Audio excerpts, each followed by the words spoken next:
নমস্কার, আমি স্বপ্নরানী বিশ্বাস, সরকারি শিক্ষক, হিন্দু ধর্ম, কাউন্টের রতনসেন কলেজিয়েট গার্লস স্কুলে অনলাইন ক্লাসের মাধ্যমে সকল শিক্ষার্থীকে শুভেচ্ছা। কেমন আছো তোমরা? আজ আমি দশম শ্রেণীর হিন্দু ধর্ম শিক্ষা থেকে দশম শ্রেণীর নবম অধ্যায় পড়াবো ধর্মপদ আদর্শ জীবন, পাঠ 4, ধার্মিক এবং অধার্মিকের পরিণতি। ধার্মিক এবং অধার্মিকের পরিণতি বলতে এখানে যে ধার্মিক মানুষ সে সর্বদা প্রফুল্ল থাকে, সদা তার শান্তি থাকে, তার কাজের যে প্রাপ্তি হয় সে কখনো তাকে উল্লাস প্রকাশ করে না, কাজের যদি প্রাপ্তি নাও হয় তাতেও সে দুঃখ পায় না। ধার্মিক ব্যক্তি সর্বদাই ঈশ্বরের উপর সমর্পণ করে, সমস্ত করে সে সবকিছুকেই শান্তিভোগ মনে করে, সব কর্মকেই সে ঈশ্বরের উপর দান করে, ঈশ্বরের উপর প্রাপ্তি লাভ করাকে ঈশ্বরের উপর ন্যস্ত করে। আর এই ধার্মিক ব্যক্তি জীবনকে যেমন শান্তি পায়, পরকালে সেরকম স্বর্গগমন। এই ধার্মিক ব্যক্তির অবস্থা এক সময় এমনই হয়, যখন সে চরম অবস্থায় পৌঁছায় ধার্মিকতায়, তখন তার আত্মা লীন হয়ে যায়, অর্থাৎ সে মোক্ষ লাভ করে। আর এই মোক্ষ লাভ করলে সে চিরমুক্তি লাভ করে। আর অন্যদিকে এই অধার্মিক ব্যক্তি অধার্মিকের পরিণতি হয় কি অবস্থা, যে তখন অধার্মিক ব্যক্তি এমনই কার্যকলাপ করে, সে কাম তাকে তাড়না করে, ক্রোধ তাকে উত্তেজিত করে, তারপর লোভ তাকে আকর্ষণ করে, কোনো কর্ম যদি তার ফল না হয় সে তখন উত্তেজিত হয়। এভাবে করতে করতে তার এক সময় অন্যায়ের পরিমাণ বেড়ে যায়। এই অন্যায় করতে করতে তখন তার সাজাপ্রাপ্ত হয়। আর এই সাজাপ্রাপ্ত হলে তখন তাকে নরক যন্ত্রণা ভোগ করতে হয়। আর এই নরক যন্ত্রণা ভোগ করতে হলে যখন তাকে ভোগ করতে হয়, এই নরক যন্ত্রণা ভোগের মাধ্যমে তাকে ডেকে আনে মৃত্যু। এই মৃত্যুর ফলে আবার তাকে জন্মগ্রহণ করতে হয়, আবার এই কর্মফল তাকে ভোগ করতে হয়। এভাবে তার জীবনটা অতিবাহিত হতে থাকে পৃথিবীতে। এমনিভাবে সে বারবার আসে এবং জন্মগ্রহণ নেয় এবং এভাবেই সে অতিবাহিত করে। তবে অধর্মের পথে থেকে যদি কেউ ধর্মের পথকে অবলম্বন করে, তাহলে সে নিশ্চয়ই সে পাপ থেকে মুক্তি লাভ করবে, মুক্তি পাবে এবং ভগবান তাকে করুণাও করবে। মনুসিংহতায় বলা হয়েছে, ধর্ম নষ্টকারীকে ধর্ম কখনো রক্ষা করে না। আর ধর্ম যে রক্ষা করে, ধর্মই সেই ধর্ম রক্ষাকারীকে বিপদে রক্ষা করে থাকে। মনুসিংহতা হচ্ছে আমাদের আদি ধর্মগ্রন্থ। এখানে পরিষ্কার বলা হয়েছে যে ধর্মকেও আমরা নষ্ট করবো না, ধর্ম নষ্ট হলে ধর্মই আমাদেরকে বিনাশ করে। সেজন্য আমরা সবসময় চেষ্টা করবো ধর্মকে রক্ষা করার জন্য। ধর্মগ্রন্থ সম্পর্কে এই ধর্মকে পালন করলে আমাদের জয় সর্বত্র হবে। ধর্মকে পালন করলে যেমন তার শান্তি আছে, তেমনি সমস্ত কর্মফলও তার ভালোভাবে সে ভোগ করতে পারবে এবং আত্মার মোক্ষ লাগবে। এই প্রসঙ্গে আমরা এখন একটা ধর্মীয় উপাখ্যান করব, যা হচ্ছে ধর্মের জয়। পুরাকালে অতি প্রাচীনকাল সত্যযুগে দৈত্যদের রাজা ছিল হিরণ্যকশ্যপু, তার পুত্র ছিল প্রহ্লাদ। আর দৈত্যদের সাথে দেবতা এবং অসুরদের তো সবসময় একটা দ্বন্দ্ব ছিল। দ্বন্দ্ব শুরু থেকেই চলে আসছিল। হিরণ্যকশ্যপু জয় করেছিল তাকে স্বর্গ, মর্ত, পাতাল, কেউ কোনো যম, ত্রিলোকে কেউ তাকে হত্যা করতে পারে। কিন্তু সেই দৈত্যকুলে জন্ম নিয়েছিল এক হরিভক্ত, হিরণ্যকশ্যপুর পুত্র প্রহ্লাদ। সে ছিল হরিভক্ত, কিন্তু যখন সে বড় হলো, পিতা তাকে গুরুগৃহে পাঠালে সুশিক্ষার জন্য, কিন্তু তার লেখাপড়ায় মন নেই। তখন প্রহ্লাদের কথা যখন রাজা শুনল, হিরণ্যকশ্যপু যে তার লেখাপড়ায় ভালো মন নেই, একদিন পুত্রকে কোলে করে জিজ্ঞাসা করলাম, তোমার কি করতে পুত্র, তোমার কি করতে ভালো লাগে? তখন সে বলল, বাবা, আমার নিবিড় অরণ্যে শান্ত হৃদয়ে হরিকে ডাকতে ভালো লাগে, অর্থাৎ সেই হরির সাধনা করতে ভালো লাগে। তখন তিনি রেগে গেলেন যে কে ছেলের কানে এটা দিচ্ছে। তখন ছেলের কানে এটা দিচ্ছে, তখন দত্তদের ডাকলো, ডেকে আবার বললো, যাও বালককে গুরুর নিকটে রেখে আসো। গুরুর নিকটে যখন রেখে আসতে বলা হলো, তখন আবার করতে গেল, কিন্তু সেখানে তার মন নেই, সেই একই অবস্থা। যখন হিরণ্যকশিপু শুনতে বললো তার পুত্র আবার তার লেখাপড়ায় মন নেই, কি করলো? সে বললো যে যাও, আমার পুত্র দত্তদের বললো ওকে মেরে ফেলতে হবে। এবার দত্তরা উপস্থিত, সমস্ত দত্তরা চলে আসলো। শুন অর্থাৎ তীরের মতো, যা বিষাক্ত, যা বুকে বিঁধলে মারা যায়, তাকে নিক্ষেপ করলো সেই দত্তরা। হিরণ্যকশিপু দত্তদের বলল যে তোমরা প্রহ্লাদকে বুকে শুল বেঁধে মেরে ফেলবে, কিন্তু সেই শুল তার বুকের মধ্যে হরিভক্ত প্রহ্লাদের বুকে ঢুকলো। তখন কি করবে? যখন ঢুকলো না, তখন প্রহ্লাদের সুকোমল হৃদয় যখন ঢুকাতে পারলো না, প্রহ্লাদকে বিষ মিশ্রিত অন্ন, ওকে বিষ খাইয়ে মেরে ফেললো। বিষ খাওয়ালে কে না, কিন্তু সেই হরিভক্ত, সে ধার্মিক, সেজন্য সে বিষ মিশ্রিত অন্ন সে অমৃত বলে খেল, কিন্তু তাকেও সে মারতে পারল। প্রকষ্ট মানে একটা আবদ্ধ ঘরে সাপ, সেই সাপের ঘরে তাকে রাখা হলো, কিন্তু সেই বিষাক্ত সাপরাও তাকে কামড়ালো। কারণ একটাই, সে হরিভক্ত, সে ধার্মিক, ধর্মকে রক্ষা করে। এবার কি করলো? পাগলা হাতির নিচে হাতির দল যাচ্ছে, সেখানে সামনে রেখে আসে।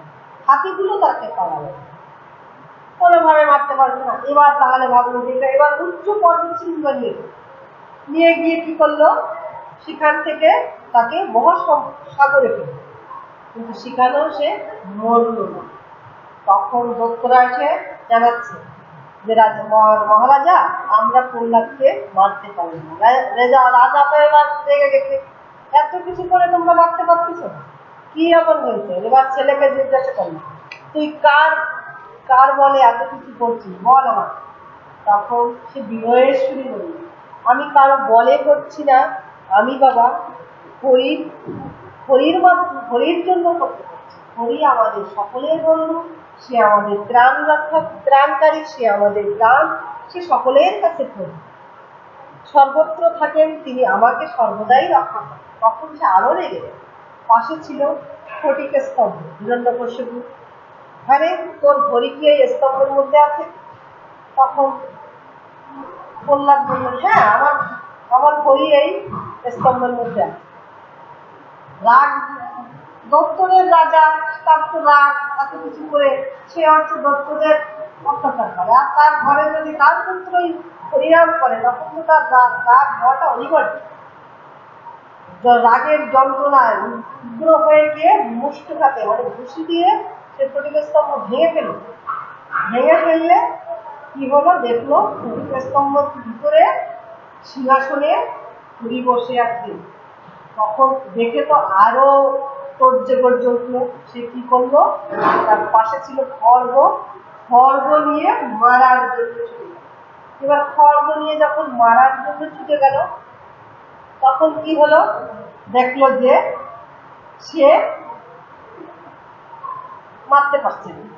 তখন বসে সে নৃসিংহ রূপ ধরল, সেই হরি নৃসিংহ রূপ ধরে তার কোলের উপর টেনে নিল এবং নখ দিয়ে তাকে ছিন্ন বিচ্ছিন্ন করে হত্যা করল।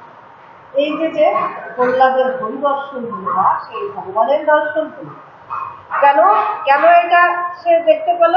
সে ছিল ধার্মিক, সে ধর্মকে কখনো নষ্ট করেনি, সে সকল কর্ম ঈশ্বরের উপর সমর্পণ করছে, তার কোনো ক্রোধ ছিল না, কোনো কাম তাকে তাড়না করেনি, ক্রোধ তাকে উত্তেজিত করেনি, লোভ তাকে কোনো কিছু আকর্ষণ করেনি।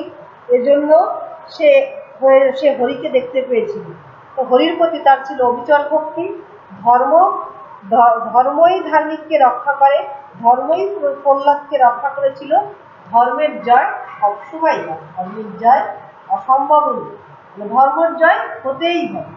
এবার আমরা পড়ব পাঠ 6, ধর্মপদ পারিবারিক জীবন।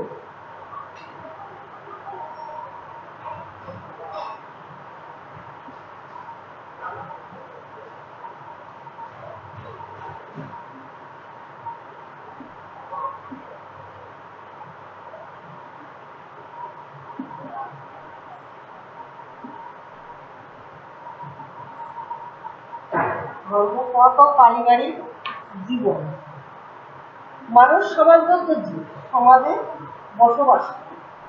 আর সমাজে বসবাস করতে হলে প্রথমে পরিবার লাগে। পরিবারের সঙ্গে আমরা একসঙ্গে একসূত্রে গাঁথা হয়ে বসবাস করি। তাই ধর্মপথ অনুসরণ করা, অনুশীলনের ক্ষেত্রে পারিবারিক জীবনে সবচেয়ে পরিবারের ভূমিকা হচ্ছে গুরুত্বপূর্ণ। পরিবার থেকেই একটা শিশু ধর্মকে রক্ষা করা বা ধর্মকে অনুশীলন করা শেখে। যদি বলা হয় কেমন, ধর্মকে পালন করতে হলে আমাদের কিছু নৈতিক কাজ কি কি, যেমন সত্য কথা বলতে হবে, ভক্তি শ্রদ্ধা করতে হবে, গুরুজনকে সম্মান করতে হবে, তার মধ্যে সত্য কথা। এই নৈতিক কাজের মধ্যে হচ্ছে ধর্ম রক্ষা করতে পারে নৈতিকতার মধ্যে যে সত্য কথা। আমরা যদি পরিবারের সকলে সত্য কথা বলি না, তাহলে ছোটরা কি করবে, বড়দের এটা দেখে অনুসরণ করবে, কখনো আর মিথ্যা কথা বলবে না। আর পরিবারের সকলেই তখন এক প্রকার নৈতিকতা কাজ করলেই ধর্ম পালন করা হবে। পরিবারের সবাই যদি সহমর্মিতা বা পরম সহিষ্ণুতা, তাহলে কি হবে, ছোটবেলা থেকে পরিবার থেকে দেখেই ওই ছোট শিশুও যখন বড় হবে তার মধ্যে কি হবে, সহমর্মিতা, সহিষ্ণুতা, এটা জাগৃত হবে। পরিবার হচ্ছে কি ধর্ম অনুশীলনের প্রধান কেন্দ্র। তাই সবসময় আমাদের মনে রাখতে হবে পরিবারে আমরা ধর্ম অনুশীলনটা করব। ধর্ম অনুশীলনটা পরিবারে আমরা ধর্ম অনুশীলনটা করব। আর এই পরিবারে যদি সংযমী শিখায়, লোককে যদি দমন করা শেখায়, তাহলে সে বড় হয়ে কখনো অসংযমী বা খারাপ পথে যাবে না। কোনো কিছু দেখে সে পাবার জন্য আকর্ষিত হবে না। সেখানে গণতান্ত্রিক মনোভাব থাকবে। অর্থাৎ গণতান্ত্রিক মনোভাব বলতে একের মতামত অন্যের উপর জোর করে চাপিয়ে দেওয়া যাবে না, সকলের মতামতকে প্রাধান্য দিয়ে করতে হবে। ঠিক এইটা করলে যেমন সমাজ এবং রাষ্ট্রীয় জীবনে এবং দেশের জন্য ভালো, তেমনি পরিবারের জন্য ভালো। আর পরিবারের প্রত্যেকটা সদস্য ছোটরা যখন সমাজের একসময় কর্মদার হবে, তারাও বুঝবে যে গণতন্ত্রকে প্রাধান্য দিতে হবে, জোর করে কারোর উপর কিছু চাপিয়ে দেওয়া যাবে না। এবং এই পথ মেনে চললে কি হবে, শান্তিপূর্ণ হবে গণতন্ত্র। এটা যেমন দেশ, সমাজ, রাষ্ট্র কিভাবে সঠিকভাবে চলবে। আর এটা যদি ক্ষুণ্ণ হয়, তাহলে গণতন্ত্র একসময় নষ্ট হয়ে যায়। তখন এর প্রভাব ভবিষ্যতে কি হয়, দেশের উপর দিয়ে পড়ে। কারণ ওই বাচ্চা একদিন বড় হয়, সমাজ থেকে সমাজে আসে, দেশের কাজ করে, তার ওই মনোভাব তৈরি হলে দেশের উপর প্রভাব পড়ে। তাই আমাদের সবসময় পরিবার হচ্ছে ধর্ম চর্চা বা অনুশীলনের প্রধান কেন্দ্র। তাই পরিবারের বড়দের সবসময় আমাদের সংযমী হতে হবে, পরম সহিষ্ণুতা হতে হবে, তারপর সহমর্মিতা হতে হবে, সকলের মতামতকে প্রাধান্য দিতে হবে। এটাই ধর্ম অনুশীলনের জন্য আমাদের পরিবারের ভূমিকা হচ্ছে গুরুত্বপূর্ণ। এবার পাঠ 7, সততাই উৎকৃষ্ট পন্থা।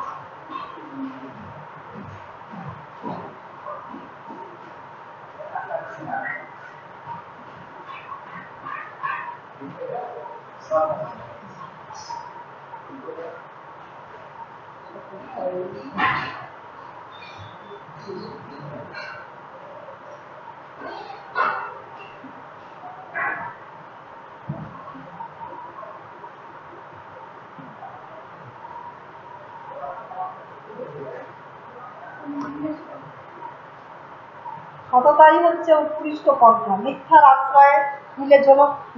আশ্রয় নিলে ভালো হয় না। সত্যের আশ্রয় নিলে সবসময় যদিও কষ্ট হয়, এটা কিন্তু খুবই ভালো হয়। এই প্রসঙ্গে আমরা একটা গল্প শুনি। গরিব কাঠুরিয়া সততার মাধ্যমে সে গভীর বন থেকে কাঠ কাটে, কাঠ কেটে এনে বাজারে বিক্রি করে চাল ডাল তরি তরকারি কিনে এনে তার পরিবার চালায়। গ্রামের পাড়ে দিয়ে ছোট্ট নদী বয়ে গেছে, নদীর বেয়ে অনেক দূরে সেই গভীর অরণ্য। সেখানে কি করে, সেই গভীর অরণ্যে গিয়ে তারা কি করতেছে, গভীর অরণ্যে গিয়ে কাঠ কেটে বাজারে বিক্রি করে চাল ডাল আনবে। এমন সময় কাঠুরিয়ার কি হলো, কাঠুরিয়ার কি হলো যে কোড়ালটা গাছের ডালে যখন কাঠ কাটছে তখন সে দেখলো যে গাছের ডালটা একটু নদীর ভিতরে গিয়ে পড়ছে। নদীর ভিতর গিয়ে পড়লে সে দেখতে যখন কাটছে কোড়ালটা কাটতে গিয়ে নদীর মধ্যে পড়ে যায়। এখন পড়ে গেলে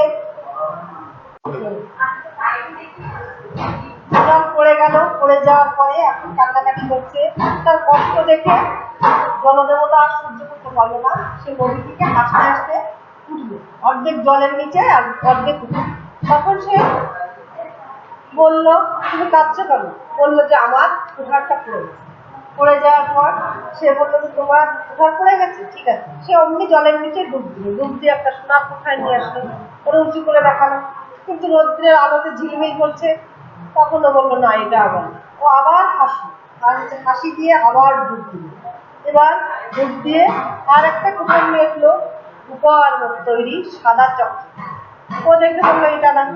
এরপরে কি হলো, এরপরে সে আর একটা আবার ডুব দিয়ে এবার লোহার কুঠিরটা নিল। সে কাঠুরিয়া এবার হাসলো। কেন হাসলো? যে এইটা তার কুঠার। সে দেখে বললো হ্যাঁ এইটা আমার।